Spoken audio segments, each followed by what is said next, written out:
NCER, though it's 60 years plus now, started out as being a think tank or a research institution that was funded by the government and by the Ford Foundation, and it essentially was core support at that time. Over the years, that kind of core support declined, and eventually we had become just a project-driven organization. What TTI has enabled us to do is work on 4 types of capital that we then built into a strategy for NCAER. We called it the 2020 strategy. What core support does is it enables you to take risks.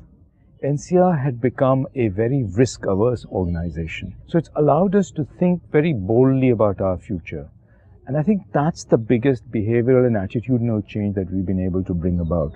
And I think that's really important when you're thinking of rejuvenating, because when you rejuvenate, you must have some backup. You don't want to fall and falter when you're trying to take chances. We also have the privilege of having collected we almost think the world's first panel data set.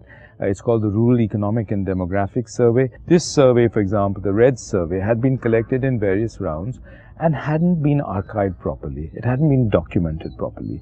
Now, there's no project that we had that could fund that. We could have asked for it, but it was an old data set. It was much in demand still. People had to figure out how to use this data set. We used TTI money to hire a first-rate global consultant from Chile who's worked extensively with surveys in this part of the region and with the World Bank and others. And he spent, I think, almost a month with us cleaning up the data, archiving it so that it is now publicly and more easily usable by others.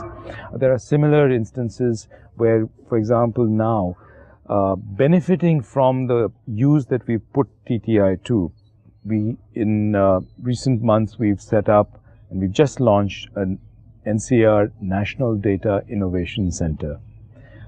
That is being funded by the Gates Foundation. But again, it's that confidence we have gained from having done these series of things that we can use to demonstrate our abilities in the proposal that we wrote for this, which was a competitive proposal.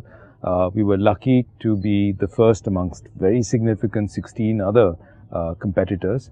And we can trace back the achievements we've done with TTI funding and the confidence it's given us. And they were risky ventures, but we've succeeded. And that's obviously been a part of our proposal for this National Data Innovation Center, which we now have a very serious grant to build.